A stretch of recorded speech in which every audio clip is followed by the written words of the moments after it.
Thank you all very much. Please be seated. Well, thank you all very much for being here today. And of course, it's great to be with our enthusiastic and effective Secretary of HUD, Jack Kemp, who deserves great credit for what we're about to do here. And of course, I want to salute the members of Congress that have been so helpful and instrumental in this, who are with us today. I see Kit Bond and Al D'Amato was there, sitting there. And I want to thank particularly the chairman of the Banking Committee, Senator Regal, and Congressman Henry B. Gonzalez for their work on this. I'm told that their counterparts, Jake Garn and Chalmers Wiley, are not with us today, the ranking Republicans on the committee, but I also want to thank them for their remarkable efforts. And I understand that some mayors are in town. Quite a few mayors and other local elected officials are with us, and I want to welcome them to the White House. I'm told that Kimmy Gray is here, over here, and Kimmy, you're kind of a symbol of hope for the aspirations of a lot of people, and I'm just delighted you're here with us today. Now, let me start with a story, a bit of history. 1862, the middle of the Civil War. And on May 20th of that year, Abraham Lincoln sat down with pen in hand and signed into law the Homestead Act of 1862. And that bill gave 160 acres to any family who wanted to make a go of it in the wilderness and reach for the American dream. It was one of the most successful endeavors in American history, causing the great land rush to the Wild West and forming the vision for a new homesteading program in urban America today. Because Abraham Lincoln's Homestead Act empowered people, it freed people from the burden of poverty, it freed them to control their own destinies, to create their own opportunities, and to live the vision of the American dream. Likewise today, creating the opportunity for low-income Americans to become property owners is a key to fighting poverty and offering real hope to thousands. I've said before that a cornerstone of our effort to reduce the heavy hand of government is this idea of empowering people, not bureaucracies, and giving people, working people, poor people, everyone, control over their own lives and access to property and jobs so that all Americans can have a life of dignity, responsibility, and economic opportunity.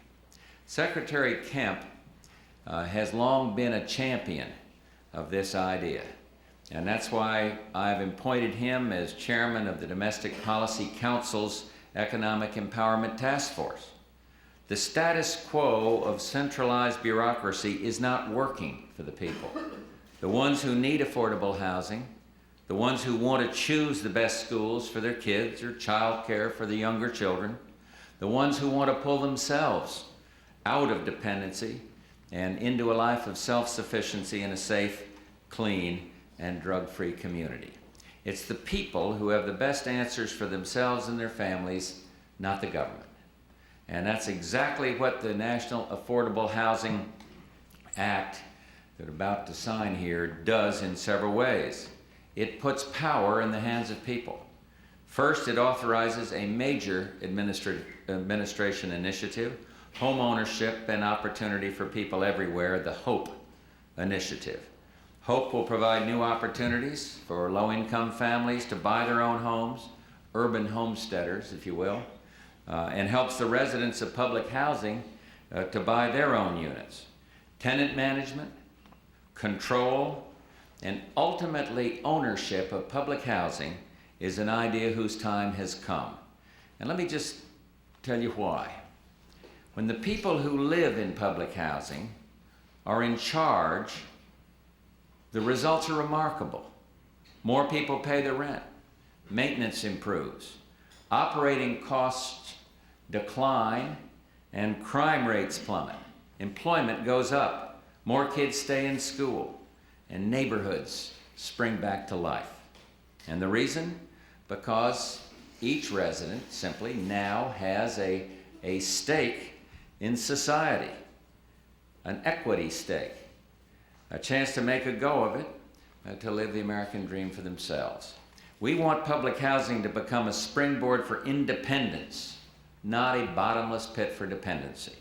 HUD used to be asked to give awards for public housing residents who stayed in public housing the longest, and we stopped doing that. Jack made a significant change there, and now, and even more so with this bill, we're offering incentives to public housing tenants who move out and move up into the productive economic mainstream. These are the people who will help us meet our goal of 1 million new homeowners by 1992. But there's more. This bill contains home investment partnerships, a new block grant to provide incentives to states, localities, and nonprofit organizations to provide people who currently rent with vouchers, tenant-based assistance, and rehabilitation of existing housing, because affordable housing is in everybody's interest. And in addition to housing assistance for migrant farm workers, the elderly, and the disabled, this legislation also creates the Shelter Plus Care program to assist homeless persons who are mentally ill, or who have a drug abuse problem or other problems, to give them the support they need to keep them from returning to a desolate life on the streets. And finally, it reforms certain programs in the FHA and the Federal Housing Administration to make them more financially sound. The National Affordable Housing Act gives people the best kind of government assistance. It provides opportunity and it encourages responsibility without the shackles of dependency. And that is really the American dream, for no matter where people live or how much money they have, all people yearn to control their own lives. Abraham Lincoln knew this, and his vision lives on today as the foundation for our efforts to empower all Americans. And so it is with that in mind, the undying ideal of hope and opportunity for all, that I am pleased to sign this bill into law. And once again, I want to thank each and every member of Congress who has worked hard on this legislation, particularly the two chairmen that are with us today. And of course, again, my respects for his leadership to Jack Kemp, the Secretary of HUD. Thank you all for joining us today. And now, if I can lift it up, I'll sign it.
Celebrating his 50th birthday.